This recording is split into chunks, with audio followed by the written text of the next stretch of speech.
Every year we talk about, especially when we get to the end of the year, we go in retrospect.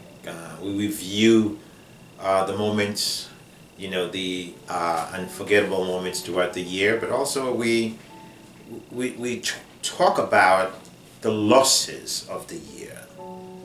And to me personally, this year, my biggest loss is the loss of Gérald Bloncourt. Bloncourt is quite amazing figure, amazing personality. He's well known within the Haitian revolutionary movement as the revolutionary who never really grew old.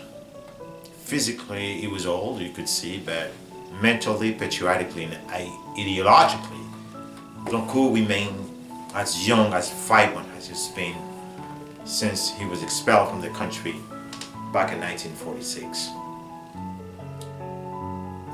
I met him in 2006 when we organized the 45th anniversary of the disappearance of Jacques Stephen Alexis, his childhood friend. We had been communicated before that. It was the first time I met him face to face, and I would call him the Nègre Blanc, which means the white Negro, because Bloncourt is a quadroon mulatto guy, of course, because his dad was a mulatto gentleman from Guadeloupe, and his mother was a French. They both had become naturalized Haitians. Bloncourt himself was born in the southeastern part of the country in a town called Benet, which is not too far from Jacmel, the historical town.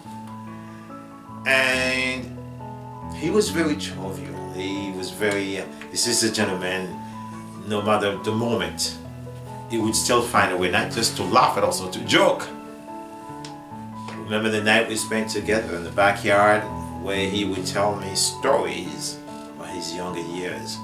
Of course, stories I knew before because I've read one of his compelling book, Le Regard Engagé, which is the profound gaze, where he recounts vividly some of his most compelling moments while he was a young student in Port-au-Prince, where he was leading the charge together with René Depes, his childhood friends, and also with Jacques Stephen Alexis. He was with him. I met him at the airport. With him was a French filmmaker, Mehdi Lalawi, who had become for Gérald, I would say, his 24/7 cameraman, who would film every smile, every step, every joke. So he would later put them together and edit them to create a fantastic documentary about Gérald Bloncourt. Also was Florence Alexis' first daughter was with him that day. It was the first time I met her too.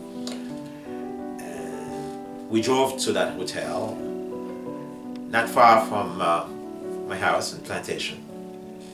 And I asked Gérald, "Are you hungry?" He said, "Well, you know what? I've always been hungry, but I really need some Haitian food." And I said, "Well, this is Plantation, suburban Broward County, and Haitian restaurants are only few and far between. But don't worry, I will make sure that you get that, but not tonight." And then he was laughing, and Florence was laughing, Mehdi was laughing. I drove Florence to the house, and I left the gentleman in the hotel. But the next morning, very early in the morning, I went to check up on them. So I heard some noise behind the door, and there was a terrace that leads to a balcony. I glanced over. There they were, already working, and Gérald was talking how he hated Duvaliers and his revolutionary conviction, and all of these things were being said under the camera. So we had such a wonderful time when he was here. And I remember also the gentleman who translated Alexis' compelling, translated into English, compelling novel, Compère Général Soleil. He was there too. There was Carol Coates, and with him was Bernard Didrich, who wrote Papa Doc and the Tonton Macoute. He was there too. So many other personalities that I could not really remember. So the event took place, the main event actually took place at FAU, which is the Florida Atlantic University in Palm Beach. And there's so many people that were there, at least instead of a tribute to Jacques, Stephen, and Alexis, it was just a celebration. We had students from coming and participating. We had a folk singer.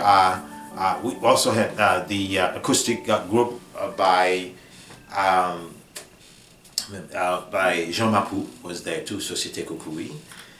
It was such an amazing moment, which I captured not only in film but also in pictures. We had a great photograph from Nova Southeastern University, and Dr. Dolores Smiley, who played a pivotal role and bring about this historical moment.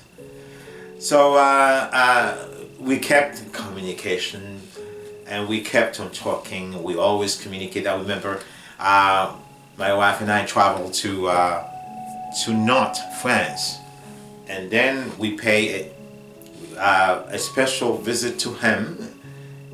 That day, he prepared such a lavish breakfast for us.